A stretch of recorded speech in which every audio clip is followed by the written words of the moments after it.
being that uncontrollable power is in the game, I mean, look, I'm telling you now, BROLY just has to be. He has to be coming. And in today's video, I'm going to share with you a concept that I cooked up. And honestly, like, it's definitely a strong concept. I think there is some balance to it. Maybe, you know, you think that it's way too OP. Maybe you think that it's a little too undertuned after maybe a certain amount of turns. Whatever the case may be, I would really genuinely love and appreciate your feedback on it. Just keep in mind, this is my take. It doesn't matter. I'm not, you know, saying this is going to be in the game by any means, but this is what I want to see, because BROLY, a character who has been disrespected time and time again, deserves not only a he's getting the Dokkan Fest. Keep in mind, he will be the Dokkan Fest in part 2, because in part 1, the Dokkan Fest went to the super class character. So in part 2, if we follow the way Dokkan always words or does these things, BROLY should be indubitably the Dokkan Fest character. And we know that part 2 Dokkan Fest characters like Biscohan have the potential to be some of the best characters in the game. So let me know what you think, okay? Now, I'm going to explain my thought process with a lot of these things here. And again, hopefully you enjoy. By the way, consider subscribing if you are new. We are so close to, you know, 70K. And you just being here and supporting means the world to me, and you know, subscribing, liking the video also does help out a lot. I really appreciate you. Regardless, let's talk about this. So the one thing, just before I hop into my concept over here, if you can see, the one thing I want to talk about is that BROLY only has 4 categories, right? And to me, that is an issue, especially when you consider how leader skills are built nowadays, where you have, you know, a Dokkan Fest character leading 2-3 categories, and then giving an extra buff to another 2-3 categories, and BROLY does not have that luxury, which is why I kind of came across this idea here with Master Roshi, because Master Roshi doesn't necessarily lack categories compared to BROLY. However, he still gives Peppy Gals the 3 key 200%, and he can still work on that team. It's very funny because even though he's not on the category himself, just by running him as leader, he's still giving himself the 200%, so he'll be fine. And he also has some stuff in his passive that also allows him to cook. But the point I'm trying to make is I wanted to do something very similar with BROLY. Give him a flat out 200% lead for a category he's not on, just to give him a little bit more, you know, oomph. But then also cook up something with his already, you know, obtained categories here. So I looked at BROLY and I said, okay, what categories does BROLY have? Because I want all BROLYs to, of course, be on this category, right? And I ended up just choosing Target Goku here. Target Goku isn't like a super massive category. I mean, if we compare it straight to Peppy Gals is pretty extensive, if you ask. I think it's like kind of almost low-key even. I mean, there's definitely more LRs, obviously, on Target Goku, but I mean, like, there's just a lot of characters on Peppy Gals. So I mean, and these characters aren't like the best characters in the world, and a lot of these characters are already on BROLY's like own leader skill already. Like, not BROLY's, but a lot of the categories that BROLY has already, you know, have not most, but a lot of these characters here already. So I think giving BROLY a Target Goku 200% lead would also benefit this team, right? Because this team needs a new leader, obviously, but also, you know, just hit some other characters that may not have been buffed by the categories that he has. So let me show you my concept. It's a lot to go through, and just let me know what you think here. Okay, so it looks like a lot, but there's an active skill here as well. Okay, hold on. So Target Goku, category allies 3 key and 200% of stats, or uncontrollable power, or I meant to put something else there, but I kind of deleted it. So it's just uncontrollable power, category allies 3 key and 170% of stats. Target Goku category allies excluded, plus an additional HP, attack, and defense plus 30% for characters who also belong to the movie bosses, artificial life forms, or resurrected warriors category. So I made use of all 4 of his categories, and this is what that leader skill looks like. I do not have the, you know, the 200% for, what's it called, for Master Roshi here. So in reality, there's actually more characters here. We just need to, of course, include the Target Goku here, but you have Cell Max, you have the new BROLY, you have the Z BROLY, you have the EZA Z BROLY, you have Majin Buu and all the really strong Buu characters, you have BROLY, you have a bunch of other movie heroes, you have a lot of decent and good options on this team. including the goated tech BioBroly, who's definitely getting an easy A. So I think this category, and then adding on top of all the other Target Goku category allies, I think this is a good category and a good leader skill for him to have, okay? Moving on. His super attack. This is, I think, with the way his kit is, I think this is going to be very interesting. So his 12 key, he massively raises attack for 1 turn. He stacks defense and does colossal damage. And for his 18 key, he massively raises defense, stacks attack, and causes mega colossal damage to the enemy. I think this is a decent way to balance him because I gave him a lot of attack in his kit, I think. And if you mix the attack with how the 18 key buff works, I think his numbers are going to be doing a lot. So the fact that he's not really massively raising attack on 18 key will, you know, kind of nerf the numbers a little bit, but he'll still be hitting, of course, extremely hard without him stacking or raising attack massively, at least for 1 turn on 18 key anyways. But yes, he's stacking both attack and defense, just depends on which one you get. And here we go. So, activates the entrance animation upon the character's entry turn. This is when BioBroly breaks out of the pod, walks out butt naked, and then, of course, gets gooed on. That sounds like a crazy sentence, but that's literally what happens. I don't know how else to say it. And key plus 12, and defense plus 200% for 5 turns from the character's entry turn. He gets attack and defense plus 150%. Plus an additional attack and defense plus 100% when performing a super attack.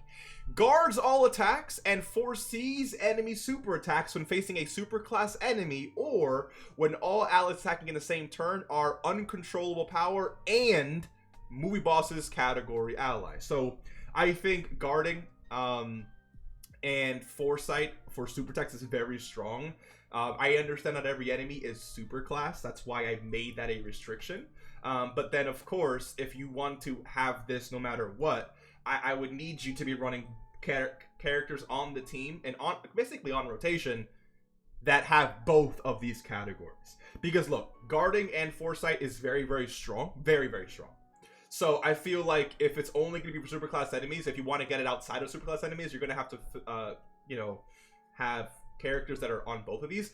And let's not lie, like it's very easy to see this, right? A lot of characters share uncontrollable power and movie bosses, so it's not, I don't think, like the most egregious thing to ask for. It's still easy to do, a bit restrictive for sure, but it's still a very powerful thing that we can see. Anyways, reduces damage received by 40%.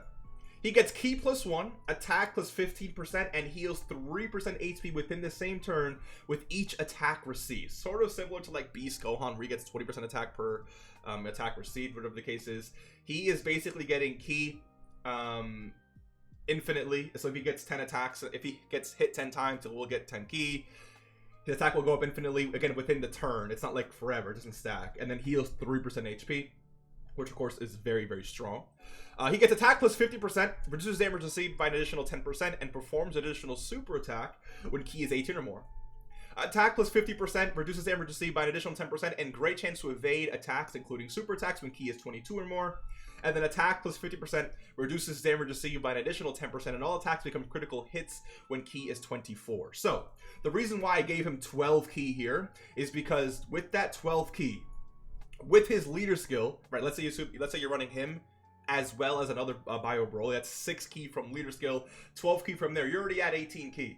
That's why I didn't give him any orb changing abilities in his kit, plus him getting hit is also stacking key here, so it's like, it's going to be very easy for the first few turns to get 24 key, and when you are at 24 key with this character, you're getting 150% to stats, an extra 100% to attack and defense on super, 200% to defense for the first few turns, you're getting an extra 150% to attack, or I guess essentially 3 different instances of 50%, you're also getting 70% damage reduction, a guaranteed crit, guaranteed additional super, great chance to dodge, you're also getting key, attack, and healing with each time he gets hit.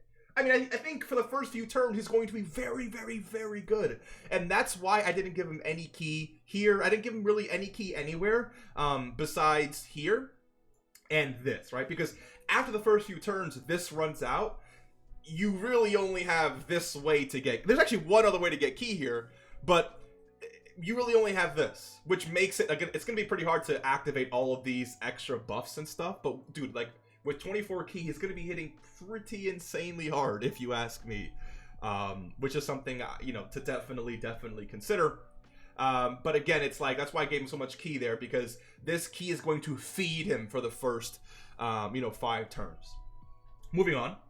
Starting from the next turn, for 1 turn, all allies ki +1 up to 3, and attack and defense plus 10% up to 50% with each attack received within the turn. So that's basically the end of his passive. I did build in a little active skill here. But the way this is going to work here, again, is if you're running 2 Bio Brolys, the way to, so this is not a your turn support, right? This is not like you're not supporting your own turn. So the first turn, let's say you have Bio Broly and you get hit up to 5 times, you are literally giving all allies the 3 ki and 50% to stats for the next rotation. So if the next rotation has Bio Broly, you are now basically getting an extra 3 ki, and that's not really going to mitigate, but like, let's say it's past 5 turns, you no longer have the 12 ki. The only ki you're really going to have is the leader skill ki, which is 6 ki, right? 3 from one, 3 from another, that's 6 ki. 3 from the support from the turn previous, which of course is 9 ki, and then here. And then plus the ki that you get yourself. So it's like, it's still going to not be insanely hard to get maybe 18 ki, but it's going to be harder to really see this guy's full power. But I think for the first 5 turns, he's going to be almost a kind of essentially unstoppable, sorry. But also because he's healing every time he gets hit as well. Like if he gets hit 5 times, you are literally healing 15% HP. Which I feel like is, of course, very, very, very strong for a character who's not going to be taking much damage from that, at least from what I'm seeing, right? And then starting from turn 2, if you have another Bio Broly and you keep getting hit quite a bit, I mean, every turn, every character is just being supported, right? Like each Bio Broly is essentially supporting the next, so just keep that in mind. But I would consider this character obviously very, very powerful, especially when you consider the stacking and the massively raising stats. Like, if you consider this character's 70% like damage reduction, the 200% here, the guarding, and then the mass defensive raise, like, I don't see how this character really dies, right? I don't know. Anyways, active skill, ki +12, attack and defense plus 50%. All attacks by allies become critical hits for the turn, and directs enemies' attacks towards the character and nullifies enemies' super attacks for 1 turn.